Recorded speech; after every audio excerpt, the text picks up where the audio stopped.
All rise. I want viewers watching my show to believe in themselves. Judge Hatchett is compelling. I was not the first one to throw a walk. Let me just tell you what you just said. Compassionate. I really enjoy being a judge. Now I am touching people who I will never know I touched. She's powerful. You should have never let them walk out of your life when she was 3.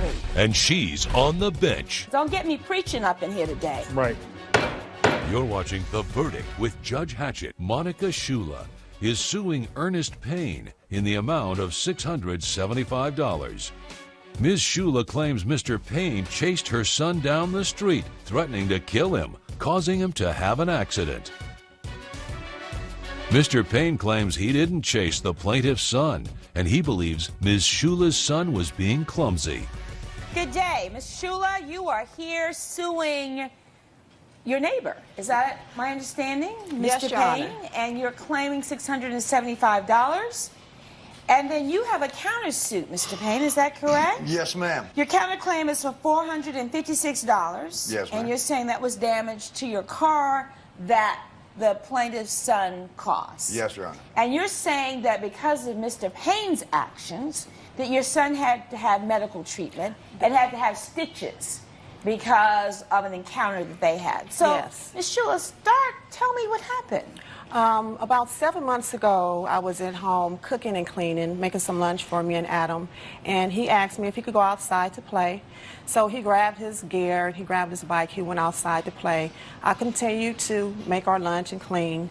About 30 minutes later, I hear the door burst open and Adam screaming and hollering, crying. So I ran over to him, and his chin, Your Honor, was drenching with blood. I'm like, what happened, Adam? What's wrong with you? He said he was riding his bike, and Mr. Payne darted out his house, threatening to kill him. I didn't dart out of the house. I'm like, how do somebody kill or threaten to kill a child, an 11-year-old? So, Mr. Payne, I what did not- happened? Talk to me. What happened? I was in my living room reading my favorite book, and I heard a bunch of firecrackers go off. And at first I thought it was live ordnance fire. I'm a vet. I've done 2 tours in Iraq, 1 tour in Afghanistan. Thank you for your service. Yes, Thank ma'am. you for your service to this country. You're welcome. Thank you, for acknowledging that. Absolutely. So I have a big sign on the front of my yard that says, I'm a vet, I have PTSD, and please try to keep down the noise. I don't remember exactly what it says because I painted it like a year ago. It's been sitting in my front yard since the 4th of July last year. Right. So I can't deal with like loud noises, firecrackers, So things like that. firecrackers. I leave on the 4th of July usually. And this year I was unable to because of my situation. So I had to stay home for the 4th of July. Drove me nuts. Pretty much stayed in the bathroom the whole time, just trying to chill out. So This sad. is way after the 4th of July. I think this is like the 5th of January, I believe, is when this incident occurred. So I'm in my house. I'm reading this great book, and I hear fireworks. And I could pretty much tell they were fireworks pretty quickly. But it's when I trigger, sometimes it'll be like a blackout scenario. I can't tell what's going on. I just kind of wake up.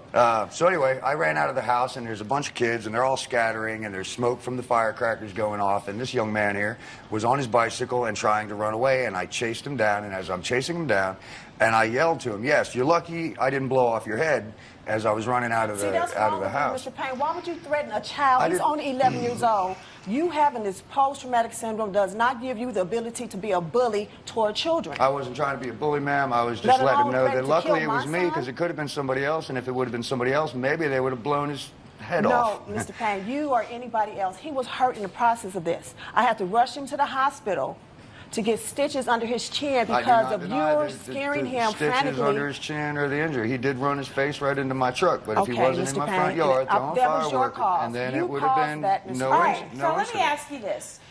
What happened, Adam? Tell me what happened. Well, when I went outside to ride my bike, my mom told me I couldn't leave our street, so I only went to the end of her street and turned back around towards my house. So I went back and forth for 30 minutes, and then when I was heading back, 3 kids were running back somewhere. Mr. Payne was running out of his house directly towards me, and then he just told me he was going to kill me for no reason. And I didn't tell you I was going to kill you. I told you, luckily, I didn't blow your head off. Mr. Payne, you told him you was going to kill him, and you also told No, me ma'am. that you were Before- going to kill him, so I called the police on you. Yes, They ma'am. came 20 Waste minutes of the later, Your police time. Honor, They spoke with Mr. Payne, and they said it was not enough ground evidence to arrest him. Were there kids shooting off fireworks in Mr. Payne's front yard? Yes. And so when you saw that happen, what did you do? Nothing. I just kept going.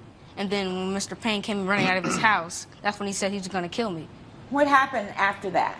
Well, I was trying to get away from him, and then I lost control of my bike and then slammed my face into the front of the back of his truck. Okay, have so you pictures of the have a truck. picture of your truck? This is from his face. I don't deny that. Let me see that. Well, you know, if he wouldn't have This is frightened the him cost so, of my. that This is could the have all cost of been the vehicle, avoided. $465, and as it says down here in the bottom, I only have 15 days to pay this. I'm on Social Security. I'm a vet, so I don't really have a lot of money for paying for this bill for my truck. I just had that truck painted like 8 months ago. It was a gift from a family member. So I care about my truck a great deal. I'm sorry the young man got injured, but if he wouldn't have been in my front yard throwing firecrackers, it wouldn't have occurred in the He was first not place. throwing Well, now, was fireworks. he in your front He yard was, ma'am, throwing firecrackers? I saw him. Did you see him? I saw him. As I exited the door, I made a direct line of sight on this young guy here, and I went right at him. And then as I went at him, he was like just finishing throwing the firecrackers, and they're pretty much throwing all the firecrackers around my sign that says "Please don't throw firecrackers." So I guess they thought they were being funny. So when I came out the door, he immediately jumped on his bicycle and took off. And unfortunately, he ran straight into my truck, and he dented my truck. Coming up on The Verdict with Judge Hatchett. I have medical insurance, however, it didn't fully cover the full price, and I would really appreciate if Mr. Payne will pay this bill. And later, How did things go? The school was very boring, actually. I felt like I didn't really learn much because all we did basically was just we read old etiquette books and we watched YouTube videos. closed captioning provided by. If you'll be in the Los Angeles area and want to bring your case to court, call 1-888-552-6878. You're watching The Verdict with Judge Hatchett. The Verdict with Judge Hatchett is back with the case of Monica Shula, who is suing Ernest Payne for medical expenses. So Maybe you I'll send took in your the son, military state. Adam, to the emergency room. Yes, I did, Your And Honor. did you have medical insurance? I have medical insurance, however, it didn't fully cover the full price for the medical bill. Okay. So I do have a remaining balance of $675, Your Honor, and I would really appreciate if Mr. Payne will pay this bill. Your Honor, I've had stitches most of my life, got them up and down my body. I've never had to pay $600 for 5 or 6 stitches. It's usually like $50. So I'm sorry if you're trying to pay off something else, but I'm not trying to pay off. and I if have a bill from the Okay. hospital, Mr. Well, Payne. Thank you. I have a bill for the Well, we grass. got that 10 burned. stitches for a gash under the chin. That's pretty significant. $10 a stitch. And lab services and a pharmacy. Now, you know, I have kids, and I've never had a situation where I paid $50 for some stitches. I just haven't. How do we resolve this? I can see You it. got $456. She's got a claim of $675. I'm her- not sure that Adam was an innocent bystander just happening to go down the road. At 11 years old, the likelihood that he might be fibbing to you. No, my son do not lie. Your Honor, I think, if I may, I think it just basically comes down to the question is, was the young man throwing the firecrackers And he was ran not, into my Mr. truck? I Payne. mean, he ran into my truck because he was doing something that he shouldn't have been doing. He was on my, even though technically he's on the No, sidewalk, it's any on my child property. being threatened to be killed I by don't, a you know, there grown was 8 adult, other kids out there. I they didn't will chase down run the other in kids. fear. I chased down him. Why? Because he was the last one throwing the firecrackers, and I saw that. Mr. Payne, Yes, ma'am. you are going to get your own truck fixed. Yes, ma'am. And Ms. Shula, you are going to have to absorb the rest of this claim for $675. So, I am dismissing your claim for $675. I'm dismissing your counterclaim for $456. But I will tell you, and I've said this so many times, and I'm going to say it again, Say it. that neighbors need to be neighborly. Yes, ma'am. And whoever those other kids were, there needs to be a meeting with their parents. Yes, ma'am. Because they don't need to be out there shooting off firecrackers. I agree for that. And so I think that we have got to come to a place where we appreciate the fact that you are suffering, But also, you can't be running out your door talking about you better be glad I didn't blow your head off either. Yes, ma'am, I agree I with know that. you can't do that. Yes, ma'am. You cannot do that. That's why I put the sign out there, but Well, anyway, all that right. actually I think is attracting the problem. So I'll probably just take the sign down and then I'll be just like a normal person. So maybe there's just a letter that goes to all the neighbors with the kids. That's a great idea. You know, so I'm hoping that we can prevail upon people and their humanity to be sensitive to that. That would be nice. The plaintiff's claim is dismissed. The defendant's counterclaim is dismissed. That is the order of the court. I stand adjourned.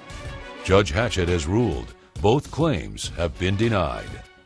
I'm sorry I threatened your son, and I'm sorry he was injured during all this.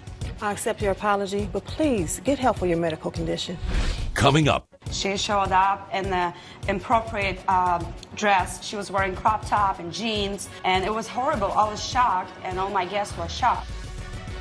closed captioning provided by. You're watching The Verdict with Judge Hatchett. Anastasia Flowers is suing Francine Beaumont in the amount of $1,500. Ms. Flowers claims she sent her stepdaughter to Ms. Beaumont's charm school. However, she feels the school only made her stepdaughter's behavior worse. Ms. Beaumont claims the child's behavior was excellent at her school, and she feels if the child's behavior did change, it was the plaintiff's fault. All right, Ms. Flowers, you're suing Ms. Beaumont for $1,500. Yes, that's correct. You're saying that you sent your stepdaughter, is that correct? Yes, my stepdaughter is Diana. She's here. And that you sent her to Ms. Beaumont for charm school. Yes, I did. I sent her for 10 days crash course that Ms. Beaumont recommended to me. Why was it necessary to send her to a crash course at a charm school? Well, I got married, William Flowers, that's my husband, a year ago. We've been dating for a couple years. I'm from Ukraine originally, and I also gained a wonderful gift, which is my stepdaughter, Diana. She's 15 years old, and she's a teenager. I feel like she has lack of confidence. She has no manners. She disrespectful towards elders, and I'm an event planner. I'm throwing these luxury parties in Hamptons, and I'm hosting one of my own party this summer in June, and I thought that I should sign up Diana for the school to give her some classes and make her a proper lady. And Ms. Beaumont was highly recommended by a client of mine, and Ms. Beaumont ensured me that in 10 days course, Diana would be transformed, prepared, and delight to my guests. Fair enough. All right, Ms. Beaumont, what happened? Hi. I got a call from Mrs. Flowers asking me to enroll her daughter into my charm school, but we only had 10 days. My courses are normally a 6-week course, and I said I can teach her in 10 days. So, and what were you expected to teach her in 10 days? That's what I really want to understand. What is it that Ms. Flowers expected from you that you would teach Diana in 10 days? About social graces, Okay. and just good old-fashioned manners. Oh, Yeah. okay. So, All right, so what happened? She enrolls in this program. She dropped her off every day at 12 noon. The classes were from 12 to 2. Okay. I never saw Mrs. Flowers. She came in on the initial first day, Right. and she gave me the check for $1,500. She dropped her off every day after that for 10 days. She never came in. She could have come in and observed. She didn't. But Diana was a very good, extremely good student. She did very well in the classes. And graduation day, all the students put on everything that they have learned over the 10-day period or the course. And Mrs. Flowers didn't even come to the graduation. So the student did quite well. And All right, so Diana, let me hear from you. So you're in this program for 10 days. How did things go? Well, the school was very boring, actually. I felt like I didn't really learn much because all we did basically was just we read old etiquette books and we watched YouTube videos. Did you ever say that, express that to your stepmother? No. I mean, I originally didn't want to go to the school at all. my stepmother is the one who wanted me to go. Coming up, What happened is just her attitude was horrible. She showed up in the inappropriate dress. She was wearing crop top and jeans, and it was horrible. I was shocked, and all my guests were shocked. closed captioning provided by. You're watching The Verdict with Judge Hatchett. The Verdict with Judge Hatchett is back with the case of Anastasia Flowers, who is suing Francine Beaumont for $1,500. Did you not go to the graduation? I did not show up for the graduation because I was busy preparing the party. It was pretty big, and I was just busy. But I met my stepdaughter after the party. She showed me her certificate of graduation. She was extremely happy and excited, and we kind of shared this moment back then. But on actual dinner, on actual party, what happened is just her attitude was horrible. She showed up in the inappropriate dress. She was wearing crop top and jeans. She was on the cocktail hours. She was eating without using a plate. She was chewing with her open mouth. She was burping without closing her, closing her mouth. And it was horrible. I was shocked, and all my guests were shocked. So I don't know what happened. I felt like I got into the fraud because Ms. Beaumont never delivered what she promised to me. She promised that she's going to take care of my child herself. She's going to teach her, and she's going to turn her a proper lady, which she never did. Is it possible? And Diana, I'm going to look you straight in the eye on this one. Is it possible that you learned correctly from the charm school, but that the day of the party that you were acting out? Yes. I was pretty upset that my stepmom didn't come to my graduation. You know, the truth will just shed light on a lot of things. Judge Hatchett's verdict when we return. Promotional consideration provided by. You're watching The Verdict with Judge Hatchett. There's a deeper issue here that really has nothing to do with Miss Beaumont. It has everything to do with the relationship between the two of you. And so I'm telling you right now, you're not going to get the $1,500 back. And I'll enter that formally. You're not going to get the $1,500 back because this is more important than $1,500. What we need is your time and your attention. And I would strongly recommend that you all be in family therapy. So, judgment denied.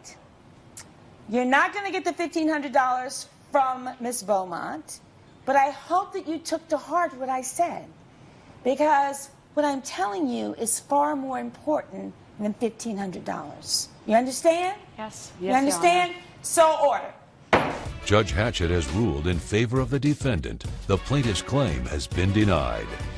Sorry, Ms. Beaumont. Since now I know this case isn't about money, it's about communication between me and Diana. I do accept your apology.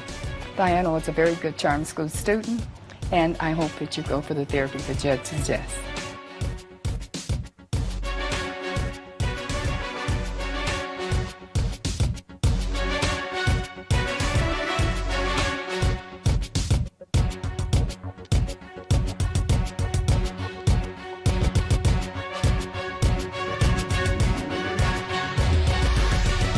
This has been a production of Entertainment Studios.